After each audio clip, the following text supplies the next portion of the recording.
قُلْ إِنَّ صَلَاتِي وَنُسُكِي, and my reclusion. What a reclusion means, when one is cut off or apart from the worldly activities in religious activities. This is means seclusion. When you are all alone by yourself, in that psyche of mind is not your father or mother or brother or sister or children. You are all alone and there is God with you. My reclusions, my seclusions or solitudes are with God Almighty, Allah, and His ayahs. They are reclusions. So and my life, meaning you should lead a life on the commandments, governing yourself by the ayahs.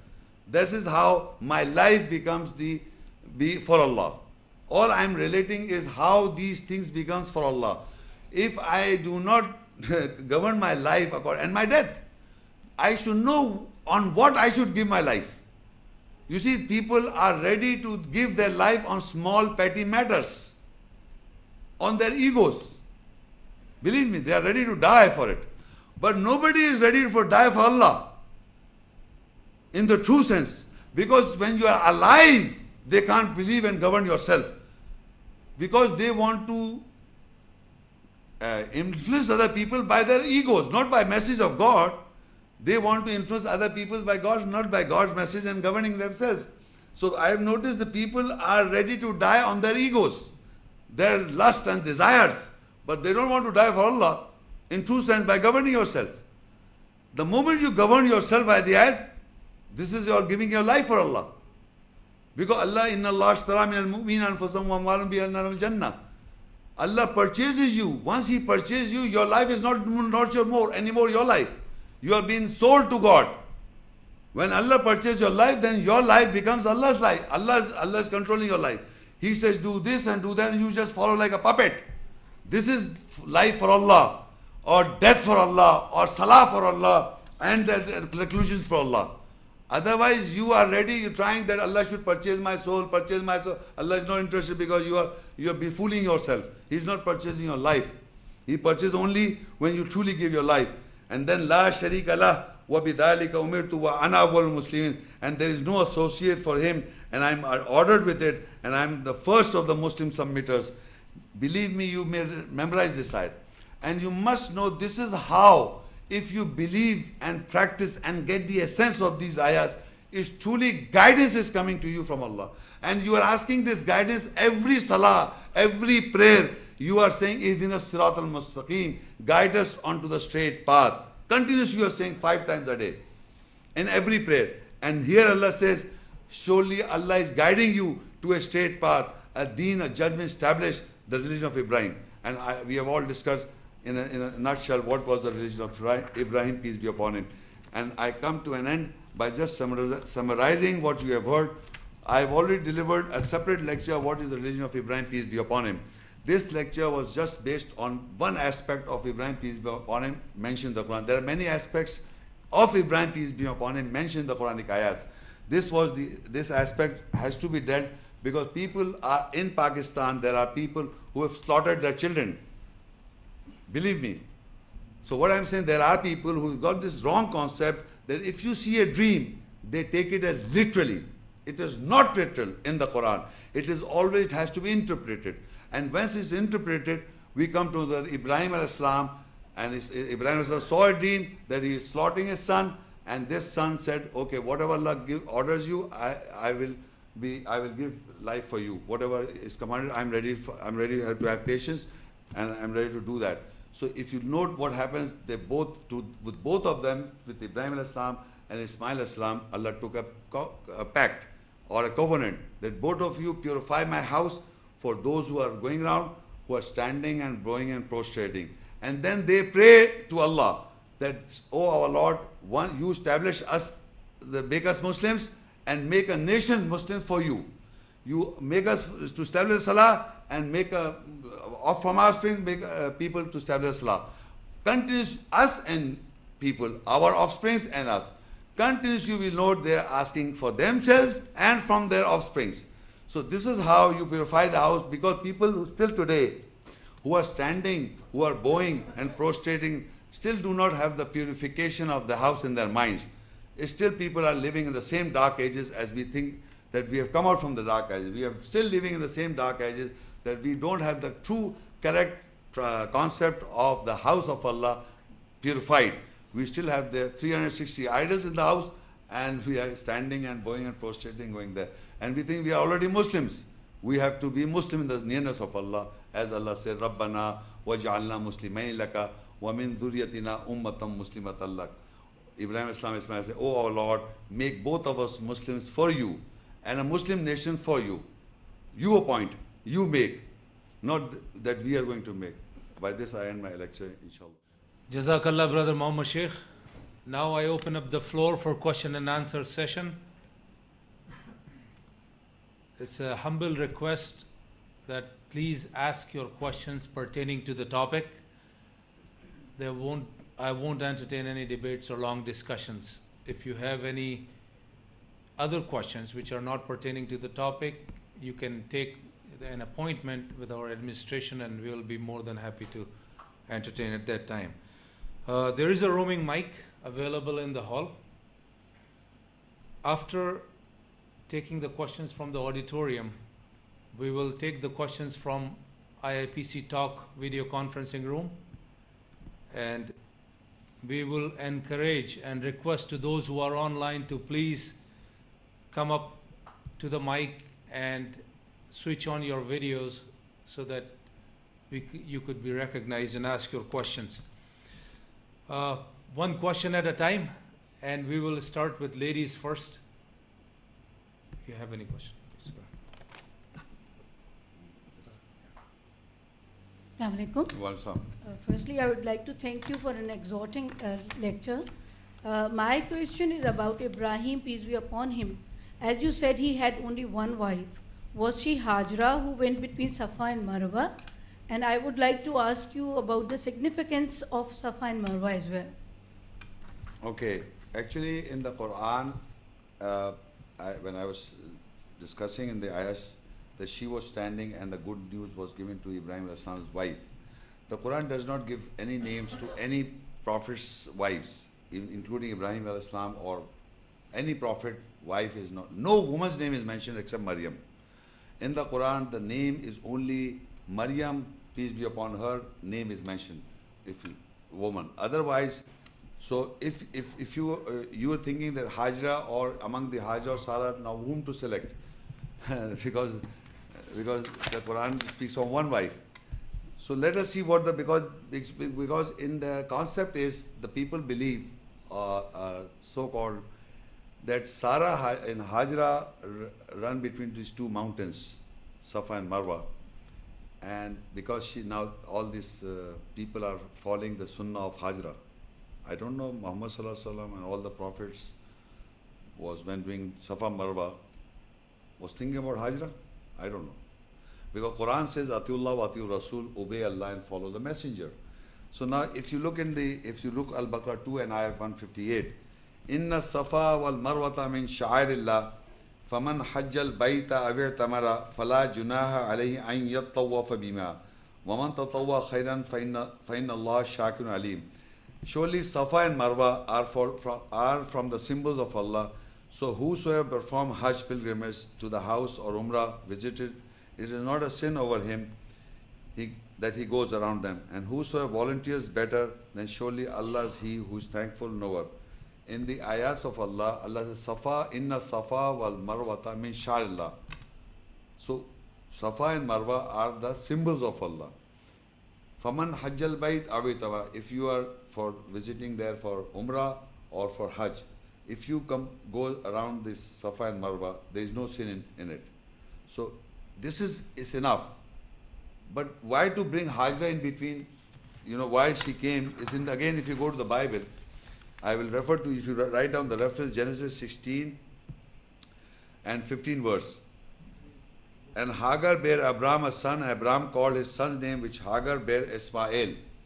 Therefore she said unto Abram, cast out of his bondwoman and her son, for the son of this bondwoman shall be heir with my son, with Isaac.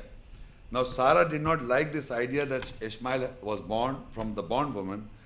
So she said to Abraham, cast out of his bondwoman and her son so that they cannot become the part of inheritance. So shall be here with my son, with Isaac. So now Abraham, in Genesis 21 verse 14, Abraham rose up early in the morning and took bread and a bottle of water. And he gave it unto Hagar, putting it on her shoulder and the child, and sent away, and she departed and wandered in the wilderness of Beersheba.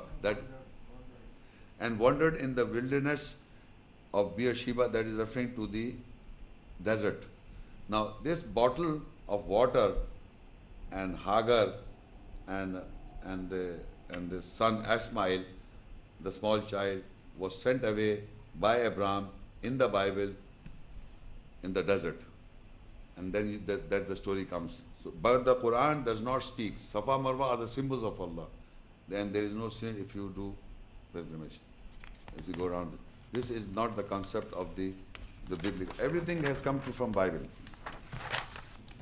Assalamu alaikum. Wa I'm Mrs. Sabur and I are playing that lecture, Sheikh Sahib. And my question is, what is the sadaqah of life or redemption for any wrongdoings? Yes, in my lecture also I said that people want to redeem themselves or want to ransom them by slaughtering a goat. Continuously, whenever their life is saved, they want to slaughter the goat and take the redemption. That my life is saved, let's slaughter the goat. It is incumbent that we have to slaughter the goat because our life is safe. You see, first of all, this concept, I'll refer to the Bible because many things are coming from the Bible. In Leviticus 7 and verse 2, if you do anything wrong, the guilt offering is to be slaughtered in the place where the burnt offering is slaughtered, and its blood is to be sprinkled against the altar all the sides. You see, first you slaughter the animal and then throw the blood around it. This is in the biblical Leviticus 7 book and verse 2. You see, all this guilt, if you do wrong, guilt comes in your mind. How to get away from the guilt is to slaughter the animal or the goat. This is the concept, the biblical concept. Black goat or white goat or I don't know, the black hen slaughtering. But what the Quran says, the point is what the Quran, if you do a mistake, how to amend? The Quran explains in Surah Al-Ma'idah 5 and ayah verse 89. لا يؤاخذكم الله باللغو في أيمانكم ولكن يؤاخذكم بما أقدرتم الأيمان فكفارته إطعام 10 مساكين من أوسط ما تطعمون أهليكم أو كسوتهم أو تحرير رقبة فمن لم يجد فصيام 3 أيام ذلك كفارة أيمانكم إذ حلفتم واحفظوا أيمانكم كذلك يبين الله لكم آياته لعلكم تشكرون. Allah will not catch you with nonsensical or any wrongdoing or ungrammatical talk in your right, and He will catch you with what you fastened tied the knot in your right. And the atonement or the amendment, the correction is feeding for the 10 needies. You have to feed, to correct yourself, amend yourself, you have to feed 10 needy people, 10 poor people you have to feed from an average of what you feed yourselves. Not that what you eat, you have to feed the 10 poor people with the same to your family, or garb them distinct uniform, or give them clothes, or liberate a free slave. This is the how to, if you have commit something wrong, then you have to feed 10 people who are needy, or clothe them, or free the slave. And if you do not have these means, if you are yourself is a poor man, you don't have these means, then you have to fast for 3 days. This is how you come up, over your this thing, this guilt and correction. This is whosoever does not find this, then fast for 3 days. That is the amendment, correction of your right when you take an oath, and preserve your right. Likewise, Allah clarifies His ayahs, signs for you so that you may be thankful. So you must understand, to amend your life in any wrong you have done.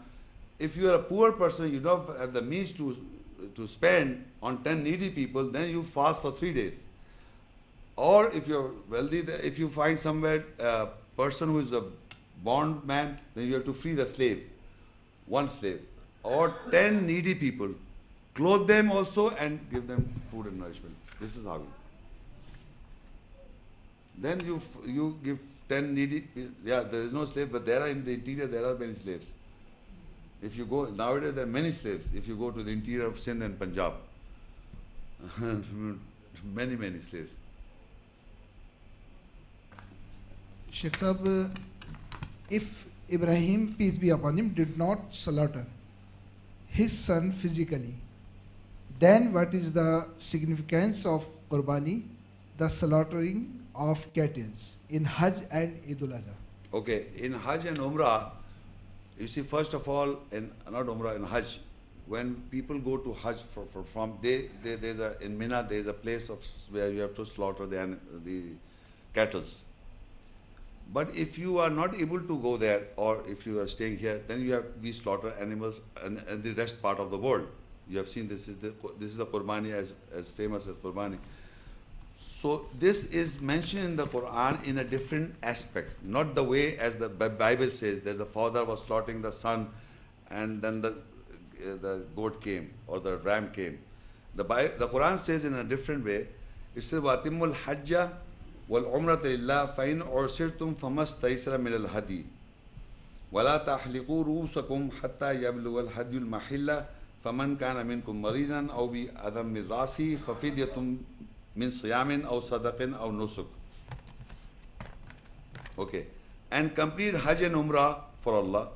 So if you are being encircled, besieged, then seek what is easy, give from the gift. And do not shave your heads until the gift cattle reaches the place of sacrifice. And whosoever is ill from you or hurt with it from his head, so ransom from fast or charity or reclusions. Now here is the verse. Now in the Arabic is famas taisara minal hadiya. In Arabic, hadiya means gift. So he says you complete the Hajj. If you're over there on Hajj, then the Qurbani is there. Okay, you give this gift. In Arabic is hadiya. You don't redeem. Redeem is fidya. In Arabic, fidya means instead of your life, you give fidya of a goat. Fidya in Arabic means redemption or ransom. But in Arabic, his hadiya, you are giving gift to Allah. When you go there, like we exchange gifts to each other. Similarly, you are giving in love and affection for Allah, you give gift. And in Arabic is hadiya. And for hadiya, it can be anything. A gift can be anything. But Quran specifically says, during Hajj, if you go to Surah 22, Al-Hajj 22 and Ayah 28, that hadiya should be from the cattle. It mentions here, liyashhadu, Surah Al-Hajj 22 and Ayah 28. liyashhadu manafi'a lahum wa yazkuru ismallahi fi ayyamin ma'lumat ala ma razaqahum min bahimatil an'am fakulu minha wa at'imul ba'isal faqir. That they witness the advantage for them and remember the name of Allah in the days known over that which has provided them from the cattle. So eat from them and feed the distressed needy person. So in Surah Al-Hajj 22 and Ayah 28, that Allah here he says that the days that are mentioned known in Hajj days are known to mankind. Once we are there, so you have to eat from the cattle which He has provided for you and to the distressed.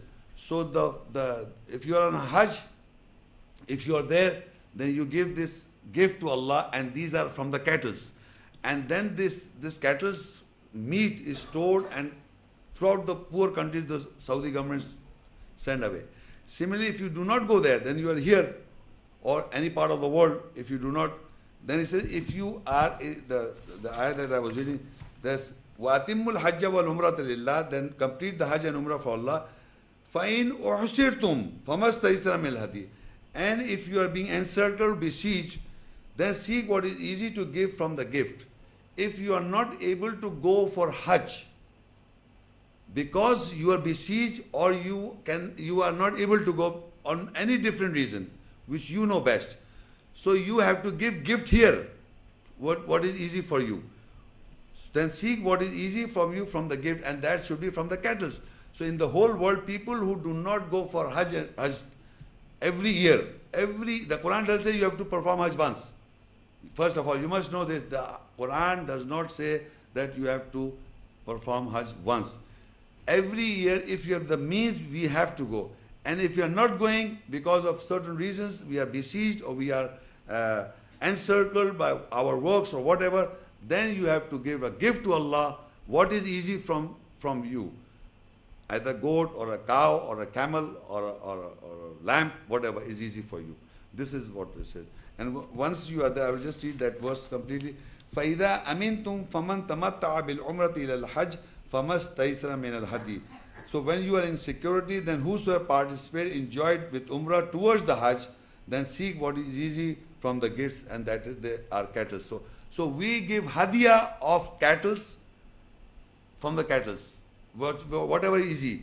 If we are there, we are giving hadiyah from the cattle and slaughtering it. And if we do not go there, then we give here hadiyah from the cattle. This is mentioned in the Quranic ayahs. So we are not giving fidya. Fidya is in the Arabic means ransom or redeem. Like Abraham was slaughtering the son according to the Bible, and God might redeem Abraham by giving a ram instead of slaughtering the son. He slaughtered the goat. Is mentioned in the Bible, not in the Quran. So we are doing not redeeming of fidya. We are not giving fidya. We are not ransoming our lives. We have to struggle our life, give our way to Allah, as Allah in Ibrahim al-Islam, Ismail said that they purify the house for those who are standing, bowing, and prostrating. So we are, and for Eid al-Dua or Hajj, we are giving this for gift. We are giving the gift, hadiyah. And once we give all this, the amazing part is that Allah is clarifying, because people think that even if you are doing hadiyah and giving these goats and everything, He says, لَن يَنَالَ اللَّهُ لُحُومُهَا وَلَا دِمَاؤُهَا وَلَكِنْ يَنَالُهُ التَّقْوَى مِنْكُمْ كَذَلِكَ سَخَّرَ لَكُمْ لِتُكَبِّرُوا اللَّهَ عَلَى مَا هَدَاكُمْ وَبَشِّرِ الْمُحْسِنِينَ. It is not their meat and not their blood that reaches Allah, but the taqwa, God reaches Him from you. Like that He subjugated, serviceable for you, and that you greaten Allah over what He guided you, and give good news to those who are good doers. Now, Allah says, when you are giving this hadiyah of cattle, so the blood and the meat does not reach God. And we sense this. We say that this meat should reach God. It is not reaching God, because what we are slaughtering the animals and giving this meat to the poor is for the order of Allah to feed the poor. We are doing it. Not that this, Allah says, it is not their meat, not their blood that reaches Allah. It is your taqwa. It is your guarding your life or governing your life, as Allah says in the ayahs. So that is what it reaches. Not that you are sending this blood and then giving this meat in the way of Allah and thinking that it reaches God. It does not reach God, because He is not hungry for this meat and everything. But the taqwa, God reaches Him for you. So that He subjugated services, Allah made these all animals serviceable for us or subjugated for us, these cattle, that you greaten Allah over what He has guided you, and give good news to those who are good doers, like this. Yes. Waalaikum I'm Kamran Salim. salam. After listening your lecture, I came to know that slaughtering animals is a biblical concept on Eid al-Adha in the remembrance of Ismail and Ibrahim al-Islam's sacrifice. So I want to ask how our forefathers adopt this concept, and were they all wrong, or they did not have any knowledge? Okay, you see, the problem is, you see, these concepts of what we read in the Bible also about the slaughtering. You see, these Christians or the Jews in all times have been converting themselves and becoming Muslims. But they had these links before in the past. Once they became Muslim, they didn't see the Quran as it should be seen. They believe, the Jews and the Christians who reverted into Islam, they thought that this biblical is also some word of God. And the stories are almost similar, it's all the same and one and the same thing. So they're reading the Bible and they're also reading the Quran, and all this in the Bible, what they've got in their mind, they're seeing it in the Quran, it's not in the Quran. So this is the trouble going on in the people who are converting into Islam, they brought these biblical concepts with them. They brought the biblical concept and they thought what they are reading in the Quran, they bring, oh, this is Ibrahim, oh, this is the same slaughter. So it's in the mind already existing in the biblical. So remember, when you're reading the Quran, you must understand once I read the Quran, the things that come in your mind, it comes in front of you, which you already know. So you must try to push away that and try to see what the Quran is telling you. So you must have this Quranic point of view first, and then you can think, okay, this is what Bible says, I know this and I know it from before.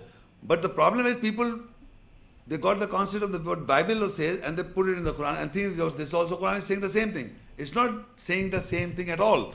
This is the problem that's going on. So in the Quran, if you have this kind of problem, so in Baqarah 2 and Ayah 170 it says, وَإِذَا قِيلَ لَهُمْ اتَّبِعُوا مَا أَنزَلَ اللَّهُ قَالُوا بَلْ نَتَّبِعُ مَا أَلْفَيْنَا عَلَيْهِ آبَاءَنَا أَوَلَوْ كَانَ آبَاؤُهُمْ لَا يَعْقِلُونَ شَيْئًا وَلَا يَهْتَدُونَ. When it is said to them, follow what Allah has revealed, they said, we follow what we found our forefathers over it. What if their forefathers did not use intellect in anything and nor they are guided? So whenever the ayahs are revealed to them, when it is said to them, follow what Allah has revealed, these ayahs are Allah's revelation. They say, we follow what our forefathers followed. So our forefathers were reverts or converts. So they had got this all biblical concepts in them, and they're reading the Quran and they're putting in front of the mind. So this is what. So Allah said, what if their forefather did not use intellect in anything and they were not guided? Meaning, if they did, so you will follow that. And I was telling in my lecture also, normally parents kill their children by making sure that they believe what they believe. They try to kill their children by clothing them by their judgment, and they kill their children by conveying the message, what they believe. This is how a child, when he's very young, in spite of he understands the truth, but still he's thinking that I may be wrong because of the parents forcing them to believe in what to believe. In the Quran, there is no compulsion. La ikraha fid din. In the Quran, Allah expects you to educate your children, environment, everywhere. But you can't force people to believe in Islam. It is their own free will. They will come to Islam, not by force. Okay.